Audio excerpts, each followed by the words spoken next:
샬롬, 하나님의 은혜와 평강이 여러분 가운데 함께 하기를 축복합니다. 오늘도 묵상의 말씀을 통해서 나에게 주시는 하나님의 음성을 듣는 은혜로운 시간이 되기를 축복합니다. 이 시간 하나님께서 우리에게 허락해 주신 말씀은 마가복음 15장 1절에서 15절 말씀입니다. 새벽에 곧 대제사장들이 장로들과 율법학자들과 더불어 회의를 열었는데 그것은 전체의회였다. 그들은 예수를 결박하고 끌고 가서 빌라도에게 넘겨주었다. 그래서 빌라도가 예수께 물었다. 당신이 유대인의 왕이요? 그러자 예수께서 빌라도에게 대답하셨다. 당신이 그렇게 말하였소. 대제사장들은 여러 가지로 예수를 고발하였다. 빌라도는 다시 예수께 물었다.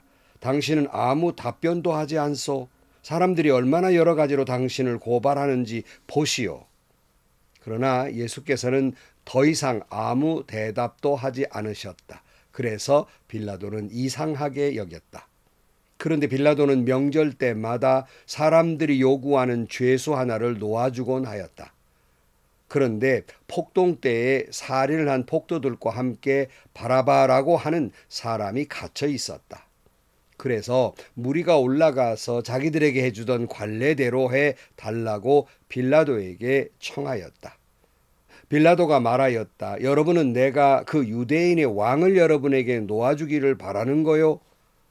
그는 대제사장들이 예수를 시기하여 넘겨주었음을 알았던 것이다.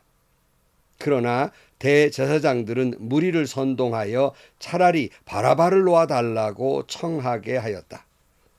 빌라도는 다시 그들에게 말하였다. 그러면 당신들은 유대인의 왕이라고 하는 그 사람을 나더러 어떻게 하라는 거요? 그들이 다시 소리를 질렀다. 십자가에 못 박으시오. 빌라도가 그들에게 말하였다. 정말 이 사람이 무슨 나쁜 일을 하였소? 그들은 더욱 크게 소리를 질렀다. 십자가에 못 박으시오. 그리하여 빌라도는 무리를 만족시켜 주려고 바라바는 놓아주고 예수는 채찍질한 다음에 십자가에 처형당하게 넘겨주었다. 아멘. 예수님 당시의 종교적인 실세였던 대제사장 그리고 장로들 또 율법학자들 이른 사내든 공의회에서 예수님을 죽일 명분을 찾고 있었습니다. 그것은 예수님이 신성모독을 했다는 거예요. 하나님의 아들이라는 건 신성모독이라는 겁니다. 그러나 당시의 로마법으로는 그런 말로 예수를 사형에 처할 만한 법적 근거는 되지 못했던 겁니다. 특별히 사형 판결을 할 때에는 오직 로마법에만 가능한 것인데 그래서 군중들은 예수님을 당시의 로마 총독이었던 빌라도에게 데리고 간 것입니다. 그래서 오늘 1절 이하에 보면 새벽에 곧 대제사장들이 장로들과 율법학자들과 더불어 회의를 열었는데 그것은 전체의회였다. 그들은 예수를 결박하고 끌고 가서 빌라도에게 넘겨주었다. 그래서 빌라도가 예수께 물었다. 당신이 유대인의 왕이요? 그러자 예수께서 빌라도에게 대답하셨다. 당신이 그렇게 말하였소. 대제사장들은 여러 가지로 예수를 고발하였다. 빌라도는 다시 예수께 물었다. 당신은 아무 답변도 하지 않소? 사람들이 얼마나 여러 가지로 당신을 고발하는지 보시오. 그러나 예수께서는 더 이상 아무 대답도 하지 않으셨다. 그래서 빌라도는 이상하게 여겼다.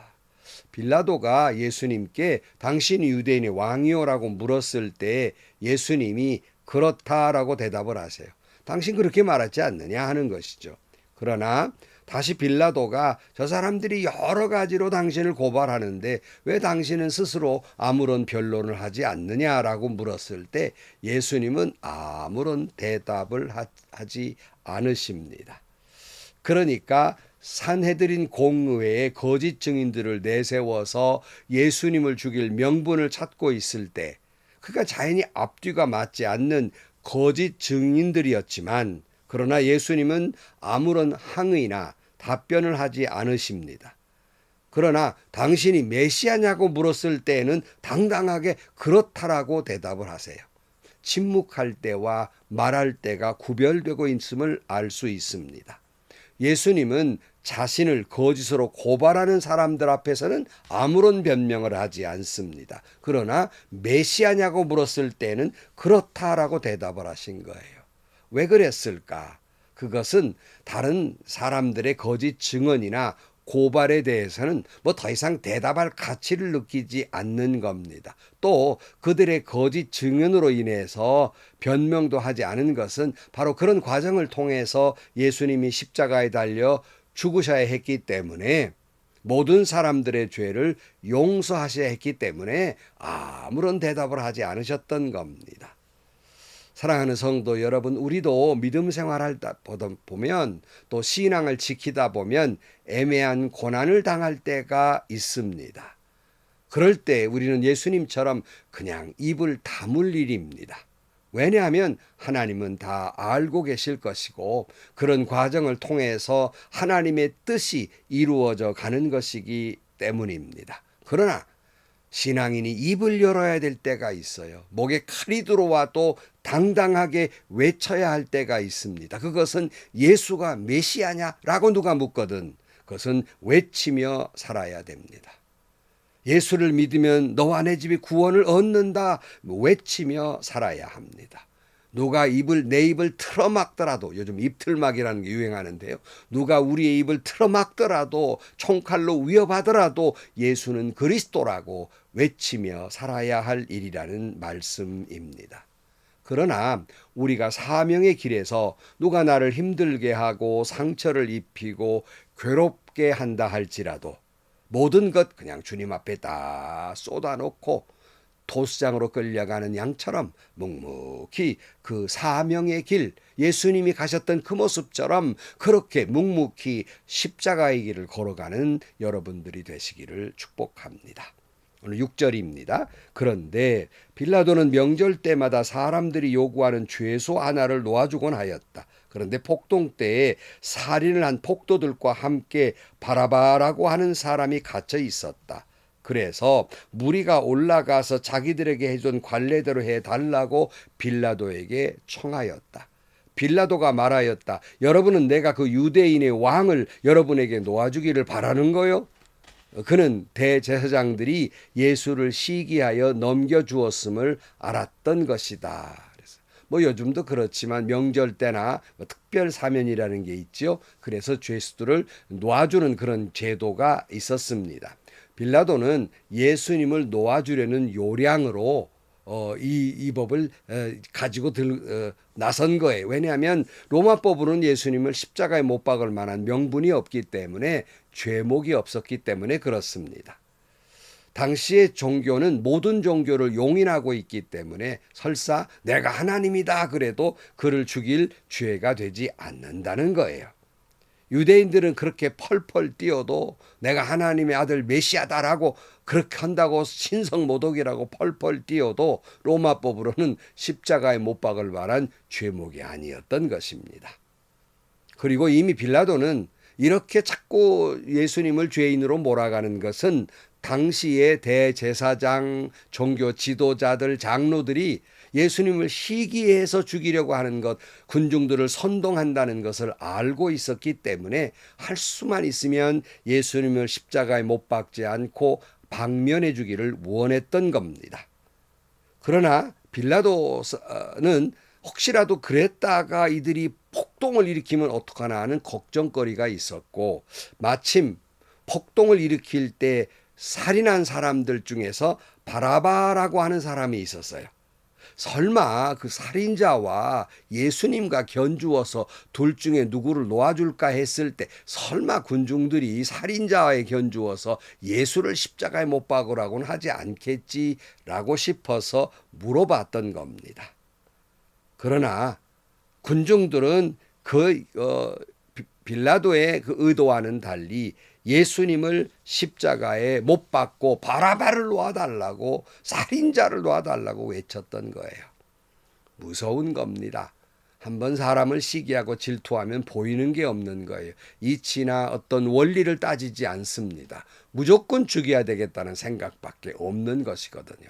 때로는 우리가 이런 함정에 빠집니다. 이런 군중 심리에 빠져요. 어떻다더라 그러면 사실 여부를 떠나서 그저 거기에 빠지는 거예요. 특별히 요즘 유튜브가 더 극성하기 때문에 그저 자꾸 한쪽 방향으로 AI가 자꾸 영상을 뜨기 때문에 한 번 보수적인 영상을 본 사람은 계속 보수적인 영상만 보게 되고요. 한편 또 개혁적인 영상을 본 사람 자꾸 그것만 보기 때문에 거기에 매몰돼 버리고 마는 거예요. 조심해야 할 일이라는 말씀입니다. 이게 군중심리, 요즘은 유튜브라고 하는 게 군중심리를 이용하는 것이죠.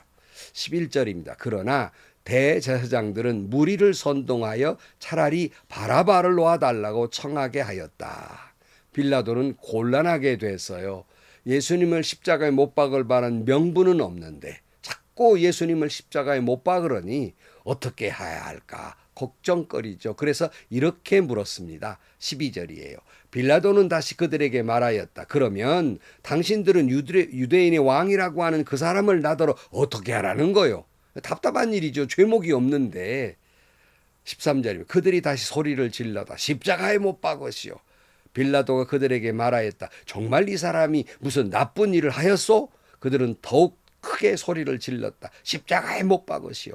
그리하여 빌라도는 무리를 만족시켜 주려고 바라바는 놓아주고 예수는 채찍질한 다음에 십자가에 처형당하게 넘겨주었다. 어떻게 하란 말이오? 답답해서 물었더니 군중들은 그래서 십자가에 못 박으라고 소리를 지릅니다. 다시 말씀드리지만 아무리 생각해도 빌라도는 예수님을 십자가에 못 박을 만한 죄가 없었기 때문에 왜 자꾸 십자가에 못 박으라느냐? 이유가 뭐냐? 뭔 큰 죄지었냐라고 물었더니 불문곡직이에요. 이유를 묻지 않습니다. 그냥 십자가에 못 박으라는, 그냥 밉다는 거지요. 마태복음에서는 이 장면을 이렇게 묘사하고 있어요. 마태복음 27장 24절 말씀에 빌라도는 자기로서는 어찌할 도리가 없다는 것과 또 밀란이 일어나려는 것을 보고 물을 가져다가 무리 앞에서 손을 씻고 말하였다. 나는 이 사람의 피에 대하여 책임이 없으니 여러분이 알아서 하시오. 그러자 온 백성이 대답하였다. 그 사람의 피를 우리와 우리 자손에게 돌리시오. 끔찍한 말을 해요. 빌라도는 손을 씻는다 그래서 그 책임이 없어지는 것은 아니지만 나는 손 씻겠으니까 만약 이 사람의 피값 이거 어떡하란 말이오. 그랬더니 군중들이 자신만만하게 죄가 있다면 나와 우리 자손에게 돌리시오. 여러분 무섭습니다. 정말 그 말의 결과가 얼마나 무서운지 자기 자손들에게 돌리라고 말하는 것 말을 함부로 해서는 안 돼요. 꼭 갖다 붙인 것은 아니지만 또 역사적으로 보면 2000년이 지난 지금 그들이 말한 대로 그들의 책임이 자손들에게 핏값으로 이어지는 거지요. 특별히 2차 대전 때에는 독일의 히틀러에 의해서 그 자손이 600만 명이 죽었어요. 인류 역사상 없는 일입니다. 왜 하필이면 유대인이 이럴까? 남의 슬픔을 가지고 뭐 저주스러운 말하는 것 같지만 왜 그들만 이런 일을 당했을까? 지금도 여러분 전쟁 중이잖아요. 끊임없이 전쟁 중이잖아요. 여러분 나의 행동이 자자손손에게 미친다는 것을 알아야 됩니다. 물론 하나님이 연좌죄로 그 조상의 잘못을 자손들에게 묻는 건 아니에요. 그러나 그 죄의 흐름이 들어간단 말이에요. 그 죄값이 계속 묻어서 자자손손 죄의 열매가 자손들에게 돌아간다는 거예요. 피의 보복이 된다는 거예요. 그러므로 누구를 미워하거나 저주하는 것 나로 끝나지 않아요. 그것이 계속 묻어서 자자손손에게 저주로 이어진다는 사실을 기억해야 됩니다. 두려운 일이고 무서운 일이에요. 함부로 미워하지 마세요. 함부로 남을 정죄하지 마세요. 무서운 일이에요. 여러분은 지금 자손들에게 복을 말해서 복을 물려주고 있습니까? 여러분은 여러분 자손들에게 여러분의 입술의 열매, 남을 미워하고 시기하고 질투하고 저주하고 정죄하는 것 때문에 자손들에게 그런 것들을 물려주고 있습니까? 빌라도는 매우 정치적인 인물입니다. 혹시라도 반대했다가 폭동이 일어날까 봐 염려를 했어요. 만약 자기가 다스리는 지역에 폭동이 일어나면 로마 황제에게 불이익을 당할까 염려해서 하는 수 없이 빌라도는 예수님을 이제 십자가에 못 박도록 넘겨주게 됩니다. 여러분, 우리는 매 순간 선택하며 살아요. 어떤 기록에 보니까 사람이 하루를 지나가는 몇만 번의 선택을 한다고 그래요. 아무튼 선택은 자유입니다. 그러나 열매는 반드시 책임을 져야 됩니다. 그것은 하늘과 땅 차이가 될 것입니다. 지금 여러분은 바라바를 선택하고 있습니까? 예수님을 선택하고 있습니까? 당시의 종교 지도자들은 자기들의 기득권을 지키려고 예수님을 향한 시기심 때문에 군중들의 군중 심리를 이용해서 예수님을 십자가에 못 박았고, 빌라도는 자기의 정치적인 이익을 위해서 비겁함의 선택이 예수님을 십자가에 못 박게 된 것입니다. 성도 여러분, 오늘 또 여러분의 선택은 자유입니다. 그러나 결과는 자유롭지 않아요. 여러분이 선택한 대로 그 열매를 맺게 될 것입니다. 여러분의 평생을 좌우하게 될 것입니다. 아니, 여러분의 영혼을 좌우하게 될 것이고 자자손손에게 영향을 미치는 일이 될 것입니다. 결과는 영원한 심판이기도 하고 반대로 영원한 생명이기도 할 것입니다. 기도하겠습니다. 하나님 아버지, 오늘 우리도 예수님처럼 말할 때와 침묵할 때를 잘 가려 말하게 하시고, 혹시라도 누가 나를 힐난하다가 비난한다 할지라도 주님처럼 침묵하고 기도하는 침묵의 사람이 되게 하시고, 그러나 예수는 그리스도라는 이 말은 내 생명을 걸고 외치며 사는 저희들 되게 하여 주옵소서. 오늘 또 항상 예수만을 선택하며 살아가는 저희들이 되게 하여 주옵소서. 예수님의 이름으로 기도하옵나이다. 아멘. 여러분, 오늘 또 아침에 일어나셔서 또는 하루 삶 중간 속에서 아마 이 유튜브를 선택해서 다시 이렇게 클릭을 하신 줄로 알아요. 수많은 선택이 있죠. 그러나 분명한 것은 예수만 선택하는 겁니다. 오직 주님만 선택하고, 말 많은 세상 나만이라도 침묵하며 사십시다. 억울한 일 당해도 입을 꾹 다물고 주님께 맡기며 살고, 열매는 그들이 자신들에게 돌아갈 것이에요. 나의 억울한 것 자기 자신들에게 다 돌아갈 겁니다. 침묵할 따름이에요. 그러나 예수는 메시아라고 생명을 걸고 외치며 사는 여러분들이 되시기를 축복합니다. 행복하시고요. 좋은 일이 가득한 하루가 되시기를 주님의 이름으로 간절히 축원합니다.